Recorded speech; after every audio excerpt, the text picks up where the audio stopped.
Profetas e Reis. Capítulo 53. Os reconstrutores do muro. Este capítulo é baseado em Neemias 2-4. A viagem de Neemias para Jerusalém foi feita em segurança. As cartas régias para os governadores das províncias ao longo de sua rota garantiram-lhe honrosa recepção e pronta assistência. Nenhum inimigo ousou molestar o oficial que estava sob a guarda do poder do rei da Pérsia, e tratado com marcada consideração pelos governadores das províncias.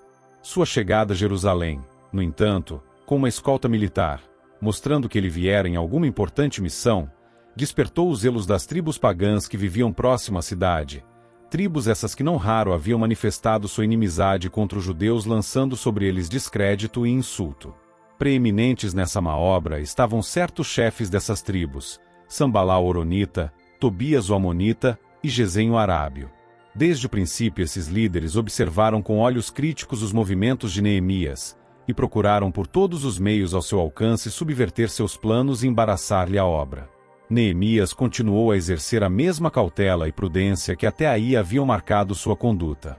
Sabendo que inimigos cruéis e decididos estavam prontos para se lhe oporem, ele ocultou a natureza de sua missão até que um estudo da situação o capacitasse a formular seus planos. Assim esperava assegurar a cooperação do povo e levá-lo a trabalhar antes que a oposição dos inimigos despertasse.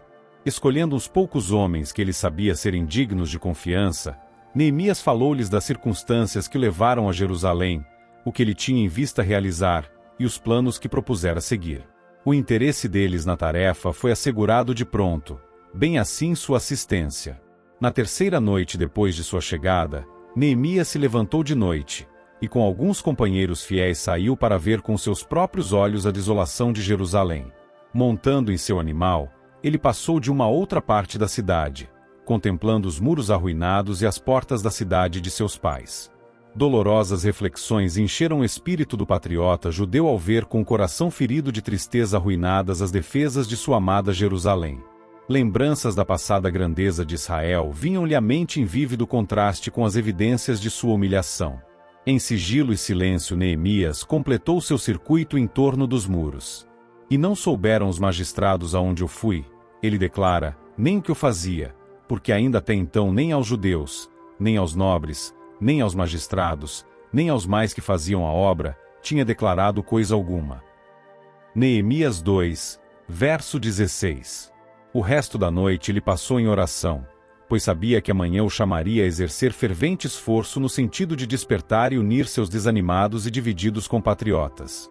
Neemias levava uma comissão real que requeria cooperassem com ele os habitantes na reconstrução dos muros da cidade, mas ele não se fez dependente do exercício da autoridade. Procurou antes ganhar a confiança e simpatia do povo, sabendo que uma união de corações bem como de mãos era essencial na grande obra que tinha diante de si. Quando amanheceu ele convocou o povo, e apresentou argumentos calculadamente de molde a despertar suas energias adormecidas e unir seus elementos humanos dispersos. Os ouvintes de Neemias não sabiam, nem ele lhes revelou, seu circuito noturno da noite anterior. Mas o fato de que ele tinha feito esta investigação contribuiu grandemente para o seu sucesso, pois sentiu-se apto a falar da condição da cidade com tanta exatidão que seus ouvintes ficaram pasmados. A impressão feita sobre ele, ao ver a fraqueza e degradação de Jerusalém, deu-lhe as palavras fervor e poder. Neemias mostrou ante o povo seu estado de opróbrio entre os pagãos, sua religião desonrada, seu Deus blasfemado. Contou-lhes que numa terra distante ele ouvira de sua aflição, que havia buscado o favor do céu no benefício deles, e que, enquanto orava, havia se determinado pedir permissão ao rei para poder vir em seu auxílio. Ele havia pedido a Deus que fizesse que o rei não somente desse permissão, mas também o investisse de autoridade e lhe desse o auxílio necessário para a obra, e sua oração havia sido respondida de tal maneira que lhe mostrara que o plano era do Senhor. Tudo isso ele relatou, e então, havendo mostrado que estava apoiado pela autoridade combinada do Deus de Israel e do rei persa, Neemias interrogou diretamente o povo, perguntando-lhe se aproveitariam a vantagem desta oportunidade para se levantarem e reconstruir o muro. O apelo foi-lhes direto ao coração. O pensamento de como o favor do céu se havia manifestado para com eles, envergonhou-os de seus temores, e com renovada coragem disseram a uma voz: levantemo-nos e edifiquemos. E esforçaram as suas mãos para o bem, Neemias empenhou-se de coração na empresa que havia assumido. Sua esperança, sua energia, seu entusiasmo, sua determinação eram contagiosos, inspirando outros com a mesma coragem elevada e altaneiro propósito. Cada homem tornou-se por sua vez um Neemias e ajudou a tornar mais forte o coração e as mãos do companheiro. Quando os inimigos de Israel ouviram o que os judeus estavam com esperança de conseguir, riram com escárnio, dizendo: Que é isto que fazeis? Quereis rebelar-vos contra o rei? Mas Neemias respondeu: O Deus dos céus é o que nos fará prosperar, e nós, seus servos, nos levantaremos e edificaremos. Mas vós não tendes parte, nem justiça, nem memória em Jerusalém. Neemias 2, versos 18 a 20. Entre os primeiros a absorverem o espírito de zelo e fervor de Neemias estavam os sacerdotes. Graças à sua influente posição, esses homens muito podiam fazer para o progresso ou embaraço da obra, e sua pronta cooperação desde o início contribuiu não pouco para o sucesso. A maioria dos príncipes e autoridades de Israel assumiram com nobreza o seu dever, e esses homens fiéis tiveram honrosa menção no livro de Deus. Houve uns poucos, os nobres de Tecoa, que não meteram o seu pescoço ao serviço do seu senhor. Neemias 3, verso 5. O registro desses servos indolentes traz a marca da vergonha, e passou de geração a geração como advertência a todos no futuro. Em cada movimento religioso alguns que, conquanto não possam negar que a causa é de Deus, mantêm-se arredios, recusando fazer qualquer esforço para ajudar. Faria bem a tais pessoas lembrar o registro que é mantido no alto, o livro no qual não há omissões, nem erro, e pelo qual serão julgados. Ali cada oportunidade negligenciada para o serviço de Deus é registrada, e ali, igualmente, cada ato de fé e amor é mantido em eterna lembrança. Contra a inspiradora influência da presença de Neemias, o exemplo dos nobres de Tecoa teve pouco peso. O povo na generalidade fora inspirado por patriotismo e zelo. Homens de habilidade e influência organizaram as diferentes classes de cidadãos em grupos, ficando cada líder responsável pela edificação de certa parte do muro. E de alguns está escrito que construíram defronte de sua casa. Neemias 3, versos 10 e 23. E a energia de Neemias não se abateu, agora que a obra estava de fato começada. Com incansável vigilância ele superintendeu a reconstrução, dirigindo os obreiros, anotando os obstáculos e tomando providências para cada emergência. Ao longo de toda a extensão dos 5 quilômetros de muro, sua influência era constantemente sentida. Com palavras oportunas encorajava os tímidos, ativava os lentos e aprovava os diligentes. E vigiava sempre os movimentos de seus inimigos, que de tempos em tempos se reuniam à distância, e se empenhavam em conversação, como se tramando alguma maldade, e então, aproximando-se mais dos obreiros, procuravam desviar-lhes a atenção.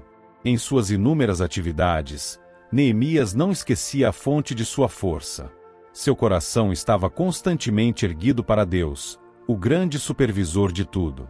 O Deus dos céus, ele exclamava, é o que nos fará prosperar.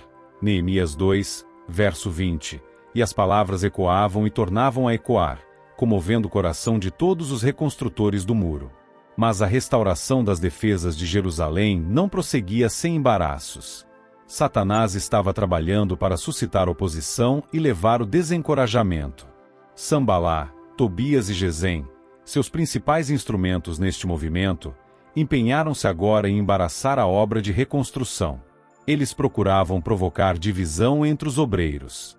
Ridicularizavam os esforços dos construtores, declarando ser o empreendimento uma impossibilidade e predizendo seu fracasso. Que fazem estes fracos judeus? Exclamou Sambalá com zombaria. Permitir-se-lhes-á isto.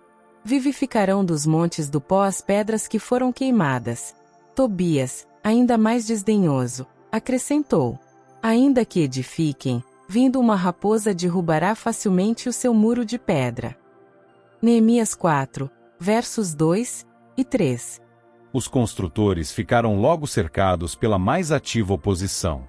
Foram forçados a se manterem continuamente em guarda contra as ciladas dos seus adversários, que, professando amizade, procuravam de várias maneiras levar a confusão e perplexidade e suscitar desconfianças.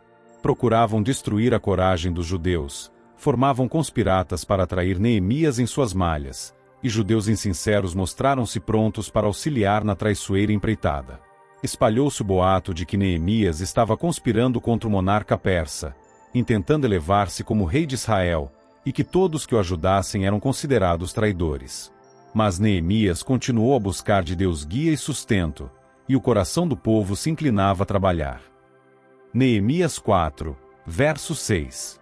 A tarefa prosseguiu até que as roturas começaram a desaparecer, e o muro em toda sua extensão alcançou a metade da sua altura planejada. Vendo os inimigos de Israel quão vãos foram os seus esforços, encheram-se de ira. Até então não haviam ousado empregar medidas de violência, pois sabiam que Neemias e seus companheiros estavam agindo sob comissão do rei, e temiam que uma oposição ativa contra ele pudesse levar contra eles o seu descontentamento. Mas agora, em sua ira, eles próprios se tornavam culpados do crime de que tinham acusado Neemias. Reunindo-se para conselho, eles ligaram-se entre si todos, para virem atacar Jerusalém. Neemias 4, verso 8. Nessa mesma ocasião em que os samaritanos estavam conspirando contra Neemias e sua obra, alguns dos líderes entre os judeus, tornando-se descontentes, procuravam desencorajá-lo, exagerando as dificuldades pertinentes ao empreendimento. Já desfaleceram as forças dos acarretadores, eles diziam, e o pó é muito, e nós não poderemos edificar o muro. Desencorajamento veio de outra fonte ainda. Os judeus que habitavam entre os que não estavam tomando parte na obra, reuniram as afirmações e relatórios dos inimigos, e usaram-nos para enfraquecer a coragem e criar desafeição. Mas descrédito e ridículo, oposição e ameaças, pareciam apenas inspirar Neemias com mais firme determinação e despertá-lo para maior vigilância. Ele reconheceu os perigos que tinha de enfrentar nesta luta com seus inimigos, mas sua coragem foi indomável. Nós oramos ao nosso Deus, declara ele, e pusemos uma guarda contra eles de dia e de noite. Neemias 4, versos 10 a 12 e 9. Pus guardas nos lugares baixos por detrás do muro e nos altos, e pus ao povo pelas suas famílias com as suas espadas, com as suas lanças, e com os seus arcos. E olhei, e levantei-me, e disse aos nobres, e aos magistrados, e ao resto do povo: não os temais, lembrai-vos do Senhor, grande e terrível, e pelejai pelos vossos irmãos, vossos filhos, vossas mulheres e vossas casas. E sucedeu que, ouvindo os nossos inimigos que já o sabíamos, e que Deus tinha dissipado o conselho deles, todos voltamos ao muro, cada um à sua obra. E sucedeu que desde aquele dia metade dos meus moços trabalhava na obra, e a outra metade deles tinha as lanças, os escudos, os arcos, e as couraças. Os que edificavam o muro, e os que traziam as cargas, e os que carregavam, cada um com uma mão fazia a obra e na outra tinha as armas. E os edificadores cada um trazia a sua espada cingida aos lombos, e edificavam. Neemias 4, versos 13 a 18. Ao lado de Neemias ficava um trombeteiro, e nos diferentes pontos do muro foram estacionados sacerdotes portando trombetas sagradas.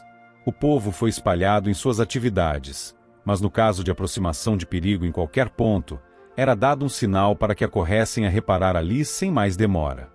Assim trabalhamos na obra, diz Neemias, e metade deles tinha as lanças desde a subida da alva até ao sair das estrelas. Neemias 4, verso 21. Os que estavam morando em cidades e vilas fora de Jerusalém foram agora convocados para que se estabelecessem do lado de dentro dos muros, tanto para guardar a obra como para estarem prontos para a obrigação da manhã. Isto preveniria retardamento desnecessário e eliminaria a oportunidade que o inimigo, de outro modo, aproveitaria para atacar os obreiros ao irem e virem entre a casa e o trabalho. Neemias e seus companheiros não se esquivaram a dificuldades ou serviço árduo. Nem de dia e nem de noite, nem mesmo nos curtos períodos concedidos para o sono, eles tiraram suas vestes ou abandonaram suas armas. A oposição e desencorajamento que os reconstrutores nos dias de Neemias tiveram de enfrentar da parte de inimigos declarados e falsos amigos é típica da experiência dos que trabalham hoje para Deus.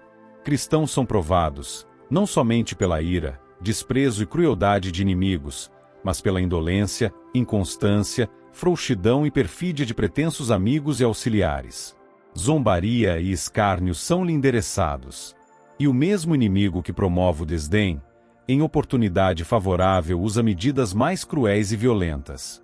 Satanás tira vantagem para a realização dos seus propósitos de todo elemento não consagrado. Entre os que professam ser sustentadores da causa de Deus, aos que se unem com seus inimigos, e assim sua causa fica exposta abertamente aos ataques dos seus mais ferrenhos inimigos. Mesmo alguns que desejam que a obra de Deus prospere enfraquecerão as mãos dos seus servos ouvindo, repetindo e crendo em parte na difamação e ameaças dos seus adversários. Satanás opera com maravilhoso sucesso por meio de seus instrumentos, e todos os que se rendem à sua influência estão sujeitos a um fascinante poder que destrói a sabedoria do sábio e o entendimento do prudente. Mas, como Neemias, o povo de Deus não deve temer nem tampouco desprezar seus inimigos. Colocando sua confiança em Deus, devem prosseguir firmemente, fazendo sua obra com altruísmo, e encomendando a sua providência à causa que sustentam. Em meio a grande desencorajamento, Neemias fez de Deus sua segura defesa, nele pondo sua confiança. E aquele que foi então o sustentador do seu servo tem sido a confiança do seu povo em todos os séculos. Em cada crise o seu povo pode confiadamente declarar: se Deus é por nós, quem será contra nós? Romanos 8, verso 31. Astuciosas como forem as ciladas de Satanás e seus agentes, Deus pode detê-las, anulando todos os seus conselhos. A resposta da fé hoje deve ser a que deu Neemias. Nosso Deus pelejará por nós, pois está no trabalho, e nenhum homem poderá impedir o seu sucesso final.